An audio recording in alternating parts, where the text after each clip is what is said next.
This is the Freedcon FG, ang pinakabago sa lineup ng Freedcon Intercom. Ako si Jules ng Freedcon Intercoms Philippines at ito ang full video tutorial para sa Freedcon FG.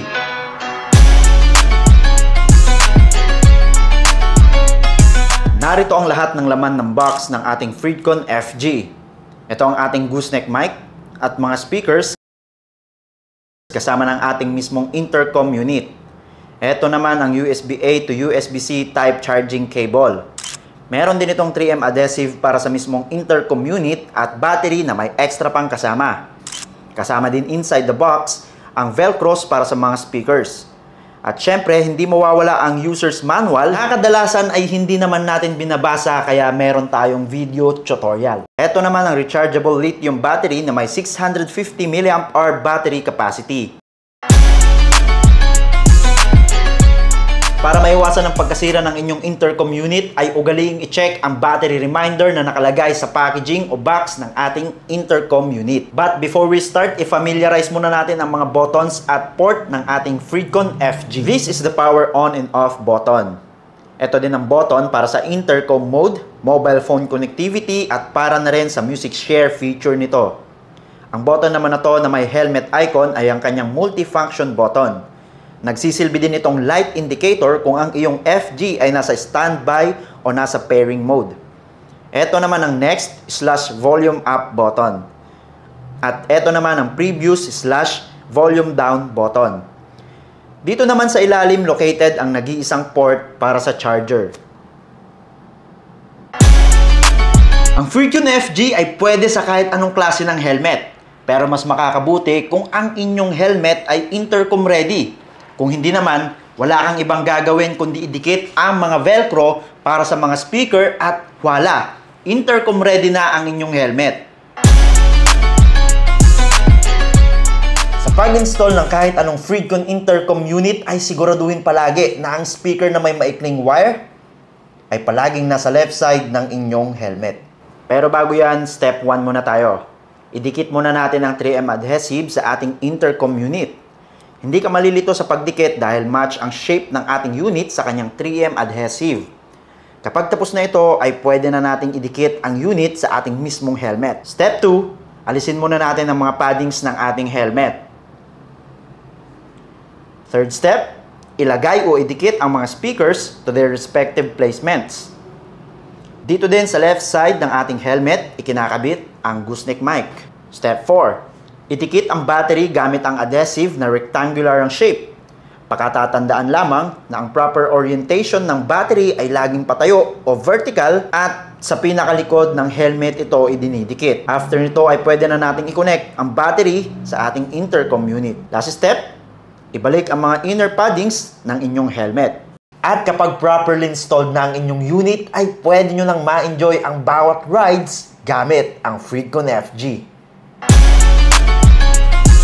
Para naman magamit natin ang ating Freedcon FG sa pag-play ng paborito nating playlist, pagtanggap ng tawag o kaya naman sa mga navigational app, ay kailangan muna natin itong i-connect sa ating smartphone via Bluetooth. Para magawa yon, press and hold lang ang power button for 8 seconds o hanggang marinig ang voice prompt na pairing. Kung hindi nyo naman suot ang inyong helmet, malalaman nyo pa rin kung pairing mode na ang FG kapag flashing na ang red at blue light indicator sa helmet icon. At kapag ready to pair na ang ating FG, ay dumako na tayo sa ating smartphone.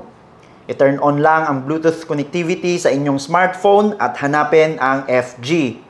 Tap connect and pair.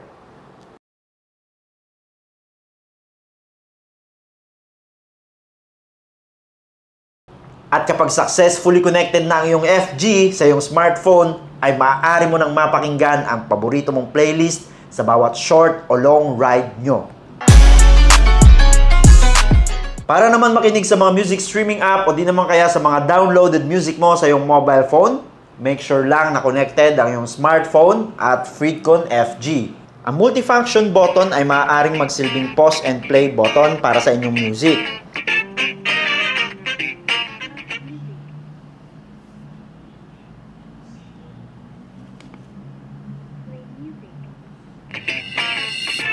Kung hindi mo trip ang music na napapakinggan sa loob ng iyong helmet, ay maaari mo itong ilipat gamit ang next button.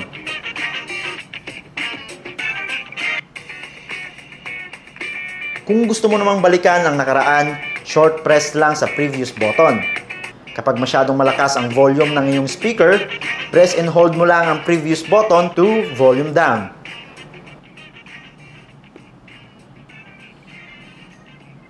Press and hold naman ang next button to volume up.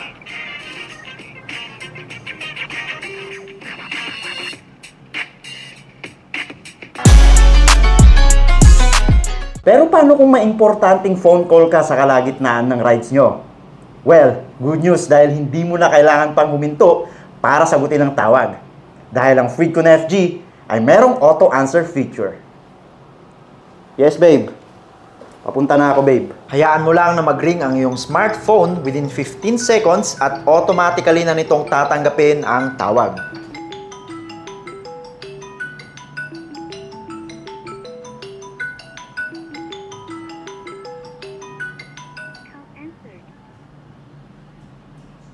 Kung si crush naman ang tumatawag sa'yo at gusto mo kaagad sagutin ang tawag niya, short press lang sa multifunction button at agad mo nang makakausap ang crush mo.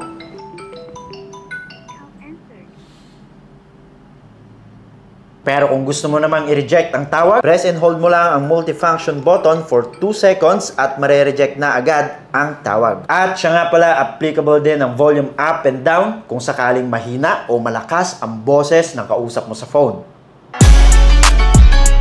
Ang Freecon FG ay meron ding voice dial. To activate voice dial feature, make sure na connected ang iyong mobile phone at intercom unit. Press and hold for 2 seconds ang multifunction button to activate voice dial. Call Mama 2. Is that Mama 2 mobile? Confirm.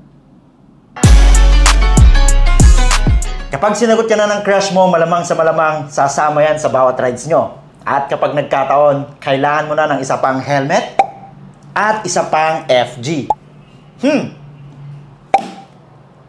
Para i-connect ang dalawang intercom unit, kailangan ay nasa pairing mode ang mga ito. Press and hold lang ang power button ng Unit A for 8 seconds hanggang marinig ang voice prompt na pairing. Ulitin lang ang proseso para sa Unit B.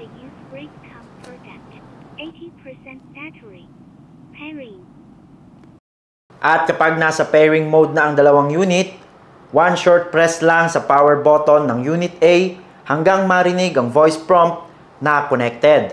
At kapag successfully paired na ang dalawang unit, ay malaya na kayong makakapag-usap tungkol sa future nyo. Kapag naubusan na kayo ng topic at wala na kayong mapag-usapan ng jowa mo, ay pwede mo nang gamitin ang isa sa best feature ng FG. Ang music sharing. Para sa music sharing feature, habang naka-intercom mode, ay kailangan muna nating mag-disconnect sa connection ng intercom mode. Once disconnected na, kailangan naman ay connected ang intercom unit A sa ating mobile phone via Bluetooth. Once connected na, buksan ang music app at mag-play ng music.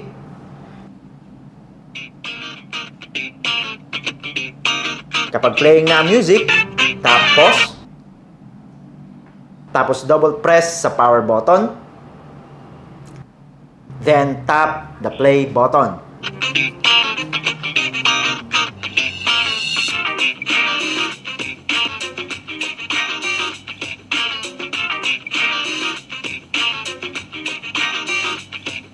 At kapag activated na ang music sharing feature, ay pwede nyo nang mapakinggan ng sabay ang theme song nyo.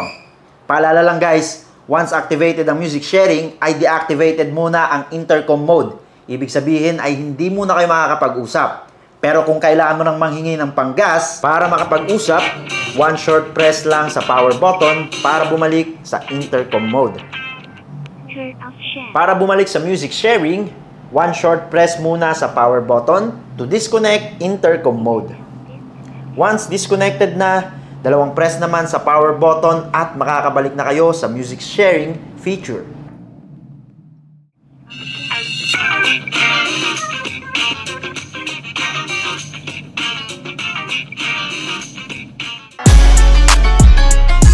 Did you know guys that FG ay ang by far pinakamanipes sa lineup ng Freecon intercoms? Ang intercom unit na to ay small but terrible. Kasi 6-rider intercom siya. Ibig sabihin, hanggang 6 na rider ang pwedeng mag-usap ng sabay-sabay. Nice! At para magawa yon, mas makakabuti kung ang lahat ng unit ay naka-reset. Para magawa yon, under standby mode, press and hold lang ang power button for 10 seconds until marinig ang dalawang beep o hanggang mag-flash ng pangalawang beses ang red light indicator sa helmet icon. At kapag ang lahat ng ating intercom unit ay naka-reset na, pwede na nating umpisahan ang group pairing. For example, meron tayo ditong 3 helmet. Una muna nating i-pair ang Unit A at Unit B. Para magawa yon, press and hold lang ang power button for 8 seconds until mag-flash ang red and blue light indicator.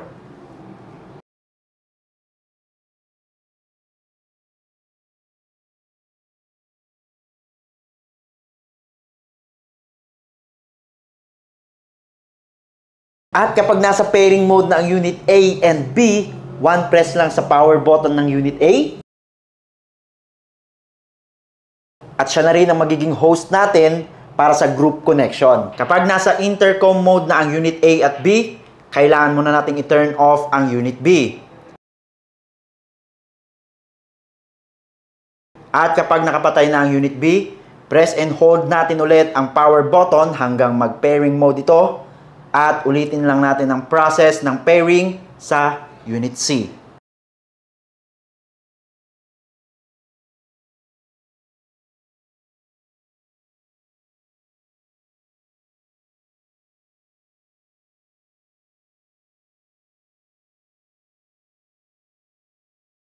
At kapag nasa pairing mode na ang Unit B and C, 1 press lang sa power button ng Unit B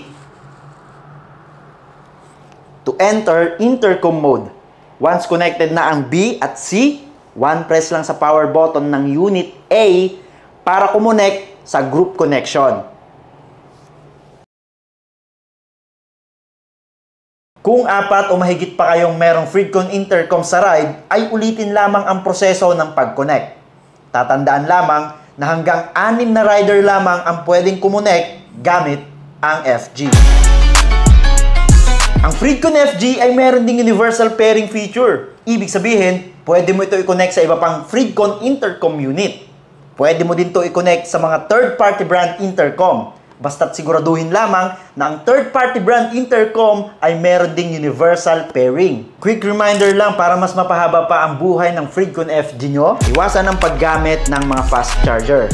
Siguraduhin na nababantayan ng inyong unit habang naka-charge ito para maiwasan ang overcharging. Huwag gamitin ang unit while charging. Make sure na nakasara ang mga ports para maiwasan ang water damage kung sakaling abutan kayo ng ulan during the rides. Muli, ako si Jules ng Freecon Intercoms Philippines and this is brought to you by